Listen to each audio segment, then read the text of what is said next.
The moon was high over the village of Mubari, casting long shadows over the dusty ground. It was a quiet night, but Kwame couldn't sleep. The air felt heavy, as if something unseen was watching.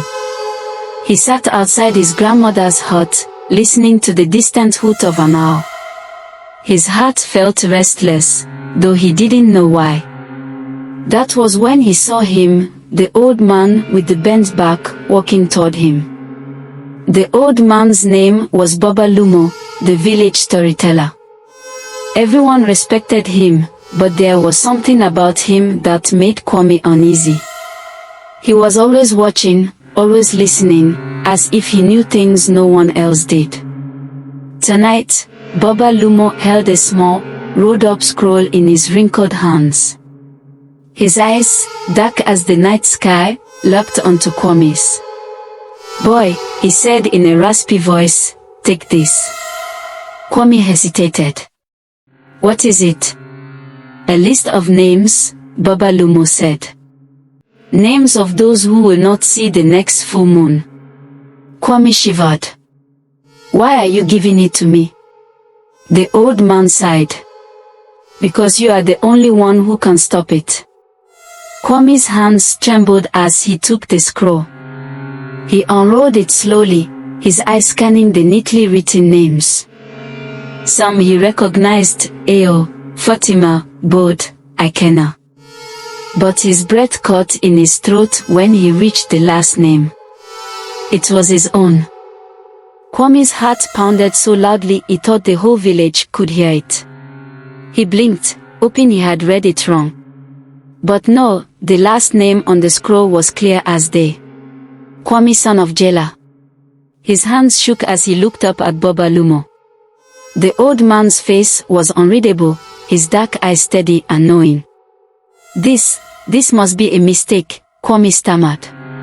Baba Lumo sighed. "I wish it were." Kwame wanted to throw the scroll away, but his fingers tightened around it instead. His chest felt tight, and the air around him seemed to thicken. His own name, written among the dead. "No," he whispered, shaking his head. "No, I don't believe this." "You must," Baba Lumo said. "Because if you do nothing, the scroll will decide your fate." Kwame swallowed hard. "Who writes these names? Who decides who dies?" Baba Lumo hesitated. Then, in a voice barely above a whisper, he said, "The one who made the scroll." Kwame's skin prickled. "And who is that?" The old man's face darkened. "A spirit. A powerful one. It was cast long ago and now it feeds on names, taking lives before their time." Kwame felt cold all over. This had to be a bad dream. But no, he could feel the weight of the scroll in his hands, the rough texture of the paper against his fingers. "How do I stop it?" he asked, his voice barely steady. Baba Lumo looked at him for a long moment, then said, "You must find the first name ever written on the scroll. Only that person can break the curse." Kwame's breath caught. "And where do I find them?" The old man's lips pressed into a thin line. Then, with a voice like dry leaves in the wind, he answered, "You must search where no living soul dares to go, the land of forgotten graves." At those words, a cold gust of wind swept through the village, rustling the trees, whispering secrets in the dark. And deep in his heart, Kwame knew, this was just the beginning. Kwame's fingers curled around the scroll as if holding it too loosely would let death slip through. The land of forgotten graves, he had only heard of it in hushed stories told by elders around the evening fire. A place where the dead never rested, where lost souls wandered, where even the bravest hunters refused to set foot. His throat felt dry. "Baba Lumo, where is this place?" The old man sighed and pointed toward the horizon. "Beyond the hills of Okeji, past the river of silence. Few have gone there and returned." Kwame felt his stomach tighten. How could he go to a place no one dared to? But what choice did he have? His name was on that cursed scroll. If he did nothing, he would die. His feet felt like stones as he turned toward his grandmother's hut. He had to tell her. Maybe she would know something. Maybe she would stop him from making this journey. Inside the small hut, his grandmother, Mama Reni, sat by the fire, stirring a pot of pepper soup. The rich scent filled the air, but Kwame had no appetite. She looked up and frowned. "Why do you look like you have seen a ghost?" Kwame hesitated, then slowly unrolled the scroll and placed it before her. Her eyes scanned the names, and when she saw his, the wooden spoon slipped from her fingers, splashing hot soup onto the floor. She clutched her chest. No, it cannot be. Kwame's stomach churned. "Grandmother, what do you know about this?" Mama Reni's lips trembled, and her eyes glistened with unshed tears. "I had hoped this curse would never touch you." Kwame's breath quickened. "You knew about the scroll?" She nodded, her fingers gripping her wrapper tightly. "Long ago, before you were born, this scroll appeared in our village. Your grandfather, he tried to destroy it. He burned it in fire, drowned it in the river, buried it in the earth.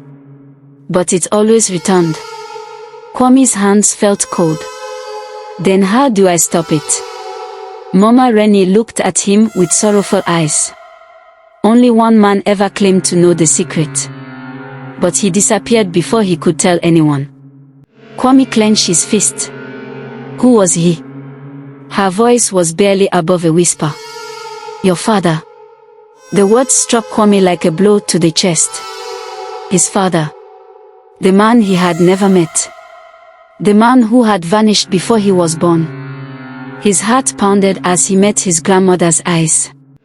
"I have to find him." Kwame's breath came in short gasps. His father. The man he had spent his whole life wondering about. Could he still be alive? And if he was, did he hold the key to breaking the curse? Mama Reni reached out and grabbed his hands. Her palms were warm, trembling. "Kwame, my son, listen to me. If you go searching for your father, you may never return." Kwame swallowed hard. He was afraid, more than he had ever been in his life. But his name was on that scroll. If he did nothing, he would die. "I have no choice, grandmother," he said, his voice firm but heavy with emotion. "I must go." Tears slipped down Mama Reni's cheeks. "Then take this." She reached under her mat and pulled out a small leather pouch. When she placed it in his hands, he felt something cold inside. "It was your father's," she whispered. "He left it behind the night he disappeared." Kwame opened the pouch carefully and gasped. Inside was a single, folded piece of cloth. But when he unfolded it, he saw something more. A name. Written in deep, dark ink. A name that had been on the scroll. His heart stopped. His mind raced. And in that moment, he knew this was bigger than just his fate. This was a curse that stretched far beyond him. A story that had been written long before he was born. And if he wanted to survive, he would have to uncover every secret. Even if it meant facing the dead themselves.